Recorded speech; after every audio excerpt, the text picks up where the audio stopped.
Delhi liquor స్కామ్లో మరొక కీలకమైనటువంటి పరిణామం కూడా చోటు చేసుకుంది. ఢిల్లీ ముఖ్యమంత్రి అరవింద్ కేజ్రీవాల్కి ఈడీ అధికారులు నోటీస్ కూడా ఇవ్వడం జరిగింది. ముఖ్యంగా ఢిల్లీ లిక్కర్ స్కామ్ సంబంధించినటువంటి అంశాలపై వారు వివరణ ఇవ్వాలని చెప్పేసి ఈడీ అధికారులు కూడా కోరినట్టు కూడా తెలుస్తుంది. కాబట్టి ఒకసారి చూద్దాం. ఢిల్లీ లిక్కర్ కేసులో కీలక పరిణామం. ఢిల్లీ సీఎం అరవింద్ కేజ్రీవాల్కు ఈడీ నోటీసు జారీ చేయడం జరిగింది. ఈ నెల 21న విచారణకి రావాలని చెప్పేసి ఆదేశాలు కూడా జారీ చేశారు. ఇప్పటికే లిక్కర్ కేసులో జైల్లో ఉన్న సిసోడియా వార్తను కూడా మనం చూసాము. అంటే ఈ నెల 21 తారీఖున అరవింద్ కేజ్రీవాల్ ఈడీ ముందు హాజరు కావాలని చెప్పేసి వారొక నోటీస్ కూడా ఇవ్వడం జరిగింది. అంటే అరవింద్ కేజ్రీవాల్కి రీసెంట్గా నవంబర్లో కూడా ఒక నోటీస్ కూడా ఇచ్చారు. కానీ ఎన్నికలు ఉన్నటువంటి నేపథ్యం కావచ్చు, ఇది కావాలని చెప్పి కక్షపూరితంగానే నాపై ఈ ఢిల్లీ లిక్కర్ స్కామ్ రుద్దుతున్నారు అనేది అరవింద్ కేజ్రీవాల్ చేసినటువంటి కామెంట్స్.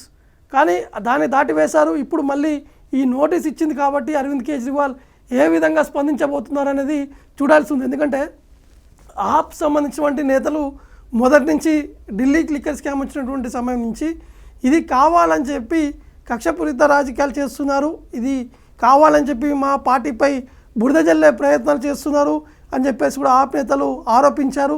దాంతోపాటు ఆప్లో ఉన్నటువంటి ఇద్దరు నేతలు కూడా వారు హాజరైనటువంటి పరిస్థితి నెలకొంది. అరవింద్ కేజ్రీవాల్ కూడా రీసెంట్గా సిబిఐ విచారణ కూడా హాజరయ్యారు.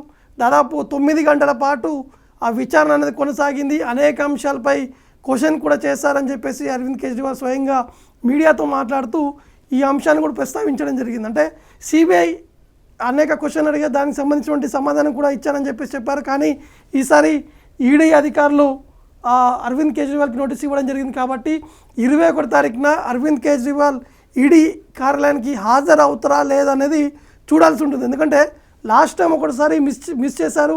కానీ ఈసారి మాత్రం ఖచ్చితంగా కొంతవరకు ఈడీ అధికారులు కూడా సీరియస్గా ఉన్నట్టు కూడా తెలుస్తుంది. ఎందుకంటే కొంత విచారణ చేపడితే కొన్ని అంశాలు కూడా బయటకు వచ్చేటువంటి అవకాశాలు ఉన్నాయని చెప్పేసి ఈడీ అధికారులు భావిస్తున్నట్టు కూడా తెలుస్తుంది. కాబట్టి చూడాల్సింది అరవింద్ కేజ్రీవాల్ ఈ నెల 21 తారీఖున విచారణకి హాజరవుతారా లేదా, ఒకవేళ హాజరవుతే ఎటువంటి అంశాలని వాళ్ళ ముందు పెడతారనేది చూడాల్సి ఉంటుంది.